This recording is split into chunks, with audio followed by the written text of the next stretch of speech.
Hello friends. तो finally मुझे बड़े ही दुख के साथ ये बताना पड़ रहा है कि मेरा जो वेकेशन टाइम पीरियड था वो ओवर हो चुका है मेरे घर में।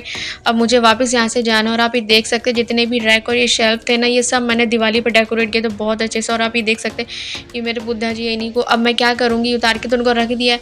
अब मैं इन सारे आइटम्स को यहाँ से पैक करके चले जाऊँगी ताकि वापस जब मैं आऊँ तो मुझे सब नीट एंड क्लीन मिले। नहीं तो क्या होगा, इन सब पे धूल मिट्टी जम जाएगी और बहुत ही गंदे हो जाएंगे। मेरे सारे पैकिंग डन हो चुकी है और अब मैंने अपना सोफ़ा कवर भी चेंज कर दिया। सब कुछ मैंने यहाँ पुराना आइटम डाल दिया है कि पीछे से घर में कुछ भी गंदगी हो या डस्ट है तो सब इसी पर ही बैठे। बट मुझे बहुत अच्छा नहीं लग रहा है अभी तक कि मेरा घर कितना अच्छा लग रहा था कि सारी तरफ से यहाँ पे डेकोरेशन ही डेकोरेशन थी दिवाली की। और सब कुछ अब मैंने पैक कर दिया है और हमारी नीचे कैब भी आ चुकी है और हमने अपना सामान रख दिया और हम लोग फाइनली अब अपने घर को और अपनी सोसाइटी को बाय कहने वाले, हमारा एग्ज़िट हो चुका है।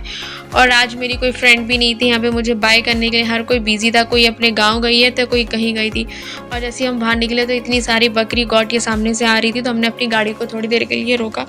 और उसके बाद फ्रेंड्स, जो सबसे अच्छी चीज़ जो मेरे घर के पास है, जो मैं बहुत ज़्यादा ही मिस करने वाली हूँ, वो है यहाँ के ये जो खेत। ये मुझे वहाँ इंदौर में नहीं देखने वाले है क्योंकि यहाँ जब भी विंटर का सीज़न आता है तो हम लोग यहाँ डायरेक्ट यहाँ से फ्रेश वेजिटेबल्स लेकर आते, जो ऑप्शन मुझे कहीं नहीं मिलता है। तो डेफ़िनेटली मैं इन सब चीज़ों को ज़रूर मिस करने वाली हूँ। फ्रेश वेजिटेबल्स मुझे वहाँ इंदौर में नहीं मिलने वाली, जो यहाँ से मैं डायरेक्ट हमें मिल जाती है खेतों से। और इसी के साथ ही मैं गुड़गांव में भी एंट्री कर चुकी हूँ। अब बस हम थोड़ी देर में ही अपना मेट्रो स्टेशन पहुँच जाएंगे। तो मुझे पता भी नहीं चला कि हमारा जो 1.5 महीने था वो कैसे निकल गया। यहाँ फेस्टिवल और सेलिब्रेशन के चक्कर में मुझे बिल्कुल भी नहीं पता चला है। और अब क्या बताओ, अब नेक्स्ट टाइम हम लोग देखते हैं कब आते हैं। लेकिन अब देख सकते हैं आप सामने जयपुर गुड़गांव सिटी। गुड़गांव ऐसे 0 किलोमीटर है, दिल्ली 33 किलोमीटर है और जयपुर 218। कि जैसे हम मेट्रो स्टेशन पहुंचे इनको तो कचौड़ी देखकर ही दोनों को मन हो गया खाने का, क्योंकि ये कचौड़ी भी हम लोगों को इंदौर में नहीं मिलती। इस कचौड़ी को भी हम बहुत मिस करते हैं, सब्जी के साथ मिलती है। और अब आप ये देख सकते हैं, ये जो पहले इसका नाम हुडा सिटी सेंटर हुआ करता था, अब इसका नाम इन्होंने बदल कर मिलेनियम सिटी सेंटर कर दिया है फ्रेंड्स। क्योंकि मुझे तो अभी तक सिर्फ और सिर्फ हुडा सिटी सेंटर ही याद है, बट अब क्या करें, अब millennium city centre metro Gurgaon हो चुका और हम लोग यहाँ पहुँच चुके हैं। अपना सामान और लगेज हम लोग लेके अंदर जा रहे हैं। और अभी हमारे पास काफ़ी ज़्यादा टाइम था, इसलिए हमने कचौड़ी भी खाली बाहर खड़े हो गए। हमारी जो ट्रेन का टाइम है अभी हमारे पास, तो हमने कहा चलो ठीक है कोई नहीं। फिर हम लोग जब आए तब एक मेट्रो जस्ट निकली थी और उसके बाद दूसरी मेट्रो यहाँ पर आएगी। और एक अच्छी बात यह है इस मेट्रो स्टेशन की कि यहाँ से ट्रेन चलती है, तो हमें इस बात का कोई टेंशन या डर नहीं होता कि हमें क्राउड मिलेगा, हमें सीट नहीं मिलेगी अंदर।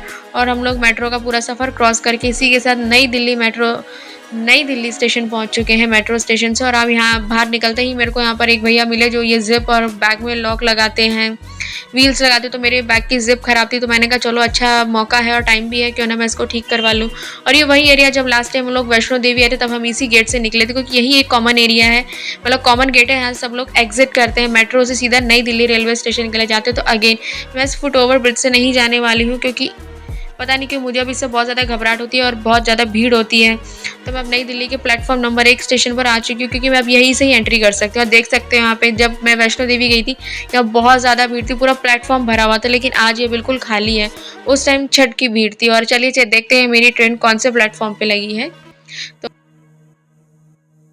लगी है ये प्लेटफॉर्म नंबर 8 पे लगी हुई है इस टाइम पर। और ये ट्रेन मैंने देखा है ये टाइम से पहले लग चुकी थी। और एक टाइम था लास्ट टाइम कि इस ट्रेन मतलब ये ट्रेन ऑन टाइम अपने लगी थी, तो कई लोगों ने बहुत सारी चेन पुलिंग हुई थी उस टाइम, बार बार चेन पुलिंग हो रही थी क्योंकि लोग आ रहे थे भागते हुए। और इस ट्रेन का जो टाइम है 7:15 है। और ये ट्रेन हफ्ते में 3 दिन ही नई दिल्ली से इंदौर के लिए चलती है, मंडे, थर्सडे और सैटरडे। और इस ट्रेन का जो नंबर है वो है 20-958। तो ये ट्रेन मुझे बहुत ज़्यादा पसंद है फ्रेंड्स। इसमें जो मेरी लास्ट टाइम पे बुकिंग हुई थी, मैं करने वाली सेकंड एसी थी बट मुझे थर्ड एसी मिला। तो इस बार ये जो मैं इस ट्रेन से ट्रैवल करने वाली हूँ ये थर्ड एसी होने वाला है। बट प्रॉब्लम सिर्फ और सिर्फ एक ही लगती है मेरे को, यशवी के कारण, क्योंकि अप एंड डाउन ये बहुत ज़्यादा करती है। और सेकंड एसी में आपका मिडिल बर्थ का ऑप्शन ही खत्म हो जाता है, तो बच्चा चाहे नीचे बैठे या ऊपर बैठे तो कोई टेंशन नहीं होती है। तो अभी तो हम लोग बैठ चुके हैं और होपफुली मैं चाहती हूँ कि मुझे नीचे लोअर बर्थ मिल जाए, बट ऐसा हुआ नहीं और इसी के साथ ही हमारी ट्रेन चल चुकी है और ये पूरे 5 मिनट लेट है। 7:15 का टाइम था और ये 7:20 पे चल रही है। बट इस ट्रेन का जो ट्रैक रिकॉर्ड है ना, वो रनिंग जो स्टेटस हम बोल सकते हैं वो अच्छा ही है। ये कभी मतलब चाहे यहाँ से लेट चले या बीच में कहीं लेट हो जाए, बट ये इंदौर ऑन टाइम या टाइम से पहले भी उतार देती है। बट इससे पहले अभी ये जो ट्रेन चली है ना फ्रेंड्स, आई थिंक मंडे को जो लास्ट चली थी, तो इसने इंदौर में 3 से 4 घंटे लेट उतारा था और मुझे लेट बिल्कुल भी नहीं पसंद। मुझे पसंद है कि हम लोग टाइम से ही पहुंचे। और आप देख सकते हैं कि प्लेटफॉर्म पे अभी तो टाइम हो रहा है वो 7:20 हो रहा है। तो बस मैं चाहती हूँ कि मैं ऑन टाइम ही सुबह इंदौर पहुँचूँ, क्योंकि मुझे सीरियसली मुझे वेट करना बिल्कुल पसंद नहीं ट्रेन में। और इसी के साथ ही हम लोग धीरे धीरे जो स्टेशन बीच में पड़ते हैं उनको हम लोग क्रॉस करते जा रहे हैं। नई दिल्ली से जब इधर की तरफ आते हैं तो आपका तिलक ब्रिज आता है, शिवाजी ब्रिज आता है और निज़ामुद्दीन आता है। और इस टाइम बहुत ज़्यादा अंधेरा हो रहा है और हम लोग खाना भी खा रहे थे और उसी के साथ ही मैं रिकॉर्ड भी कर रही थी, क्योंकि मुझे बहुत ही अच्छा लग रहा था कि ये सब प्लेटफॉर्म देखना, क्योंकि काफ़ी सारी मेमोरीज अटैच है। हम लोग जब दिल्ली आते थे पहले तो हम लोग यहीं उतरते थे, जब मेट्रो का कोई ऑप्शन नहीं होता था तो हम लोग शिवाजी ब्रिज तक आते थे अगर हमें दिल्ली बंगला साहिब घूमना होता था। लेकिन जब से मेट्रो चल गई हम लोगों ने यहाँ पर आना ही छोड़ दिया है। और इसी के साथ ही अब ये देख सकते हैं हमारे निज़ामुद्दीन भी क्रॉस हो चुका है फ्रेंड्स। और इस ट्रेन का जो अब सीधा जो स्टॉपेज है ना, वो दिल्ली से सीधा मथुरा स्टेशन पर आएगा। उसके बीच में ये ट्रेन कहीं नहीं रुकने वाली है हमारी। और फ्रेंड्स जो हम लोगों के जो हमारे जो कंपार्टमेंट में जो लोग थे उन सबकी लोअर बर्थ थी, उन्होंने बोला कि हमें सोना है, हमें लेटना है। तो हमने कहा चलो ठीक है। हमारा अपर बर्थ था तो हमने सोचा चलो पहले बिस्तर लगा लिया जाए आराम से। आप भी देख सकते हैं मेरे फिलहाल बिस्तर की तैयारी हो रही है और मैं नीचे बैठी हुई हूँ अभी, और मैं वेट कर रही हूँ कि जल्दी से मेरा बिस्तर लग जाए। और बस मुझे सिर्फ और सिर्फ यशवी की ही टेंशन है कि वो बस इधर से उधर ऊपर नीचे जंप ना करे, इधर उधर ना कूदे, क्योंकि मुझे डर लगता है गिरने से और चोट लगने से। और हमारे पैकेट्स आ चुके। गाइस मुझे अभी तक समझ में नहीं आई ये हैंड टॉवल कहाँ होता है। अगर आप में से किसी को कभी मिलता हो हैंड टॉवल तो प्लीज़ मुझे ज़रूर बताना। पैकेट में लिखा होता है बट होता नहीं है। और ये देखो मैंने यशवी को सामने भेज दिया और ये कितनी देर के लिए वहाँ पर है ये तो मुझे भी नहीं पता, ये वो खुद ही जानती, क्योंकि मुझे पता है थोड़ी देर में वो मेरे पास ही आने वाली है घूम फिर कर। तो आप ये देखिए जो लाइट थी ना, ये जब ट्रेन चली तो इसमें लाइट्स हमारे वाले ही कंपार्टमेंट की ऑफ थी है, अब जाके लाइट्स ऑन हुई है। और मेरे पास ही जैसे आप ये देख सकते हैं चेन पुलिंग वाला ऑप्शन भी यहीं पर ही दे रखा है, अलार्म दे रखा है मेरे को यहाँ पे कि अगर रोक ना हो तो। और इसी के साथ ही हम लोग मथुरा स्टेशन भी पहुँच चुके हैं। गाइस मुझे अगर मेरी नीचे वाली सीट होती ना तो मुझे बहुत मज़ा आता, मैं एक एक चीज़ रिकॉर्ड करती, बट मेरा अपर बर्थ था तो समझ में नहीं आ रहा था कि बार बार कितनी बार नीचे उतर कर और ऊपर जाओ। और हम लोगों ने मथुरा स्टेशन भी क्रॉस कर लिया है। यहाँ पे सिर्फ और सिर्फ इसका 2 मिनट का ही हॉल्ट था। और उसके बाद गाइस अब मैं सोने वाली हूँ, मिलते हैं सीधा सुबह।